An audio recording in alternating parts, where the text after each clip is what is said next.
El clima de la Tierra está cambiando rápidamente debido a las actividades humanas y, obviamente, los patrones de consumo son claves para poder mitigarlo. De ahí que BBVA Research haya publicado el informe La huella de carbono de los hogares españoles, en el que analiza la distribución de las emisiones de gases de efecto invernadero de los hogares españoles, atendiendo a su nivel de gasto, edad o género y distinguiendo diferentes tipos de bienes y servicios.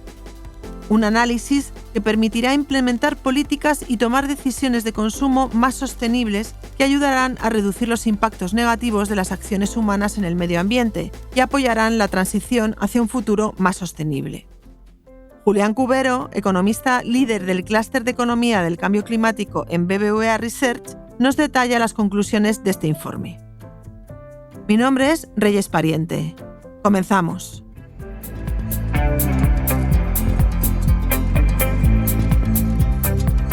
Blink, los podcasts de BBVA.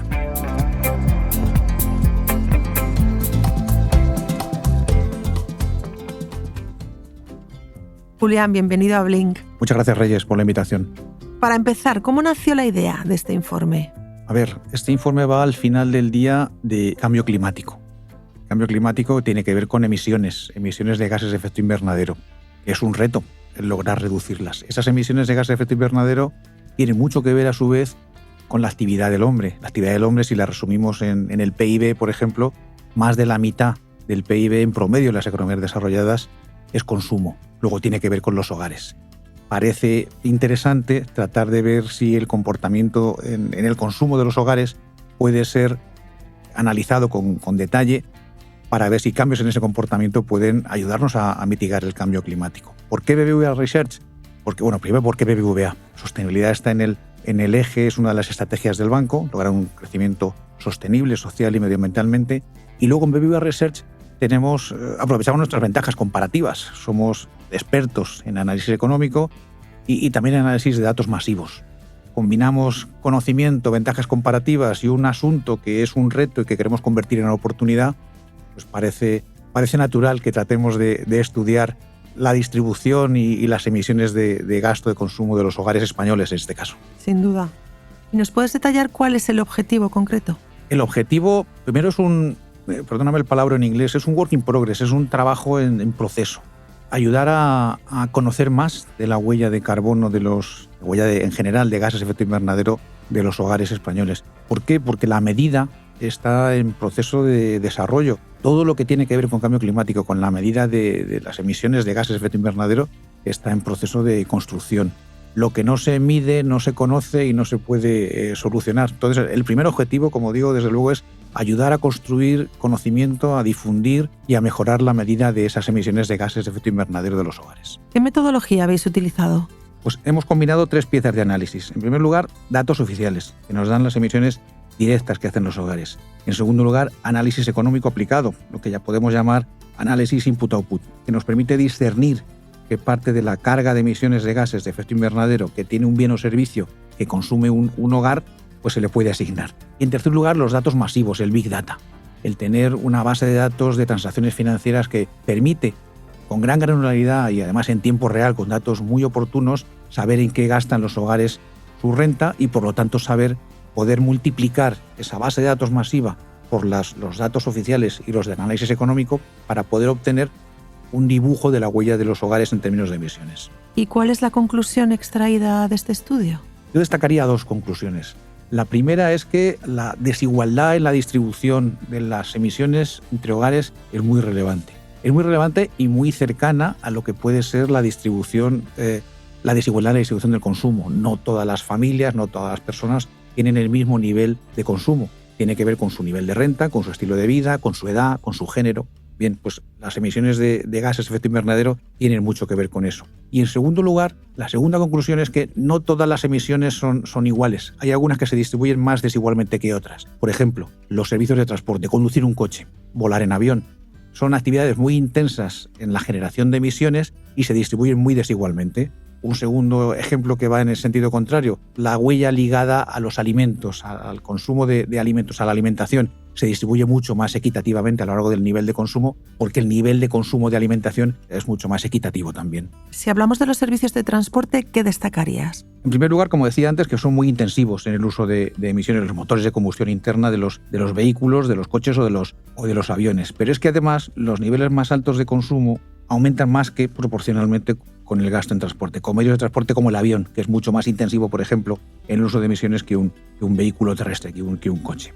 Por dar algunas cifras, pues resulta que si ordenamos el consumo de las personas por niveles desde el más alto al más bajo, resulta que de acuerdo a nuestras estimaciones, combinando los datos masivos y las estimaciones oficiales y el análisis económico, resulta que más o menos el 10% superior de los niveles más altos de consumo es responsable de casi el 30% de las emisiones de transporte. Una proporción que puede aumentar más si consideramos que se usan en proporción más elevada transporte aéreo que el transporte terrestre. Eso, desde luego, agrava la desigualdad en la distribución de las emisiones de CO2. Y en lo referente a emisiones procedentes de vivienda, ¿cuál es la conclusión? La conclusión es la contraria. La distribución es mucho más igualitaria, relativamente equilibrada por niveles de consumo. No son menores porque representan más del 25%, cerca del 25% de las emisiones totales de CO2, y desde luego lo que se ve es que el 50% de los niveles de consumo más bajos son responsables del 40% de este tipo de emisiones. Al contrario de lo que ocurre con el gasto en servicios de transporte, pues muestra una distribución mucho más igualitaria a lo largo de los niveles de consumo. En este sentido, ¿cómo afectarían políticas encaminadas a la reducción de emisiones en los diferentes estratos de la población? Eso es clave. Si las emisiones se distribuyen muy desigualmente, por nivel de consumo, por ejemplo, o por tipo de gasto que se realice, las políticas orientadas a su reducción, a su mitigación, tendrían que considerar esos aspectos, esas desigualdades en la distribución para lograr el objetivo de reducir las emisiones y no agravar con problemas, con medidas regresivas que puedan afectar a niveles de renta relativamente bajos. Por ejemplo, si hablamos de las emisiones del transporte, pues seguramente tendrán mayores costos para los percentiles superiores de consumo y por lo tanto de renta también, porque son los que acumulan unos niveles de contaminación, de generación de emisiones más elevadas. Si por otro lado se pretende reducir las emisiones ligadas a la vivienda, al uso de la energía en el hogar, por ejemplo, para calefacción y agua caliente, eso afectará a los niveles más que proporcionalmente a los niveles más bajos de renta, con lo cual tener en consideración estos elementos es clave para que el objetivo de mitigar las emisiones no vaya en detrimento de tomar medidas regresivas que afecten a personas o colectivos vulnerables o muy dependientes. Julián, en vuestro informe distinguís entre emisiones directas e indirectas. ¿Cuál es la diferencia? Las directas son aquellas que se producen en el hogar. Si tú enciendes una caldera de gas natural y la caldera genera una combustión, esa emisión es directa tuya, para calentar agua caliente, por ejemplo. Si tu caldera es eléctrica, esas emisiones generadas por la energía eléctrica son emisiones indirectas, porque se imputan al centro donde se produce la combustión necesaria, en caso de que haya combustión, necesaria para que calientes el agua. Directas, combustión en el hogar o uso del transporte privado, del coche, de tu coche propio. Indirectas, el resto. Y son muy importantes porque, como te decía, podemos decir que casi 2/3 aproximadamente de las emisiones ligadas al consumo de los hogares son indirectas, porque la camisa que llevamos, el zapato que llevamos o cuando vamos al cine o hacemos uso de cualquier servicio, todo eso tiene en su producción emisiones. Se han necesitado emisiones de gases de efecto invernadero para que podamos disfrutar de ese tipo de consumo, con lo cual son muy importantes y hay que medirlas, hay que estimarlas, mejor dicho, porque estas emisiones los institutos de estadística no las registran, son estimaciones que hacemos pues instituciones diferentes. ¿Y qué conclusiones habéis obtenido del análisis de emisiones directas versus indirectas? Pues pensando en su desigualdad, en su distribución, la verdad es que no se diferencian mucho porque ambas combinan conceptos que tienen una distribución más desigual y conceptos que tienen una distribución más igualitaria. Por ejemplo, en las emisiones directas, como decíamos antes, los servicios de transporte, el uso del vehículo propio es muy desigual en su distribución, pero la otra pata, que es el uso de energía para calentar la vivienda, tiene que ver, si es de gas natural, tiene una distribución mucho más igualitaria. En las indirectas suele haber conceptos que también son más igualitarios en su distribución, como es la alimentación, pero también mucho más desiguales en su distribución, como es el mobiliario o los servicios de comunicación, educación, cultura, salud. Todo este tipo de cosas se distribuyen más desigualmente porque tienen que ver con estilos de vida, nivel de renta y patrones de consumo. Con lo cual no hay mucha diferencia en su comportamiento en términos de desigualdad en ambos criterios. Habéis analizado también los consumos de CO2 por rango de edad y género. En lo referente al primer punto, la edad, ¿qué puedes comentarnos? Imagínate una U invertida y en el eje horizontal los tramos de edad. Ese es el dibujo que tienen las emisiones típicas de la persona promedio en el estudio que hemos realizado. las emisiones per cápita aumentan hasta llegar a 35 o 40 años de edad y luego se van reduciendo. Por lo que hemos hablado, pues tiene mucho que ver con el uso del vehículo propio o con el uso de servicios de transporte que, como decía antes, son muy intensivos en el uso de energía. Cuanto más te mueves, más huella generas, porque es un tipo de gasto que genera una huella muy intensa. Personas jóvenes, personas mayores, tienen una huella de gases de efecto invernadero inferior a las de la edad promedio, a la edad mediana, 35 o 40 años, precisamente porque se mueven menos en transporte privado en particular. Si por dar una cifra, entre un 20 y un 25% por debajo del pico de esa edad de 35 o 40 años, podemos encontrar en personas de 70 años y en personas jóvenes de 15 o 20 años. Ese es el tramo de edades. ¿Y en lo que respecta al género? En lo que respecta al género, la verdad es que también hay diferencias, por dar un titular. El consumo de los hombres es un 12% más contaminante que el de las mujeres.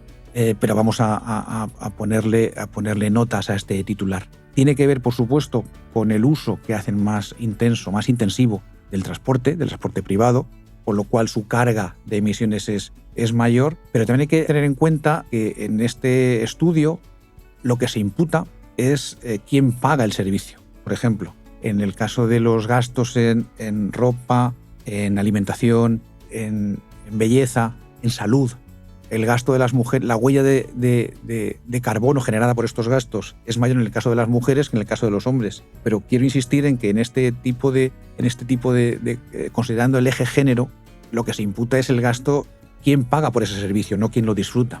No sabemos quién disfruta la ropa que compra un hombre o una mujer en su hogar.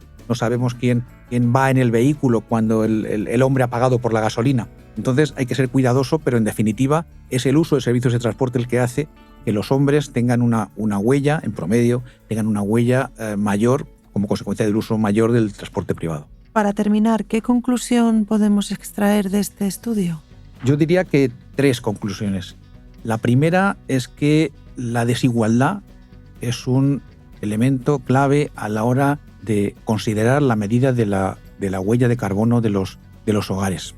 Eso es importantísimo. Eso además es relevante para lo que queremos, que es conseguir que la medida detallada, ajustada en tiempo real, muy granular de esta huella de carbono, que tiene que ver con patrones de consumo, con estilos de vida, con niveles de renta, ese conocimiento nos permite aplicar políticas bien dirigidas a reducir las emisiones sin que eso suponga perjuicios a las personas vulnerables. Y en tercer lugar, que esto es un trabajo en proceso, que gran parte de lo que estamos haciendo se basa en datos que vamos conociendo día a día, que se refinan día a día y que junto con los datos oficiales y las mejoras del análisis económico nos van a ir dando una foto cada vez más detallada y mejor de las emisiones que generamos todos con nuestros estilos de vida y al final con nuestro gasto en consumo. En la medida en la cual vayamos mejorando esa medida, vayamos haciéndola mejor y más parecida o más exacta con la realidad, podremos lograr que la sostenibilidad sea un elemento más conocido y podremos luchar mejor contra las emisiones de gases de efecto invernadero. Pues Julián Cubero, muchísimas gracias por acompañarnos y darnos tanto detalle acerca de la huella que emitimos, que como dices es muy importante para poder facilitar la transición energética. Gracias, Reyes, gracias por vuestro interés. Muchas gracias.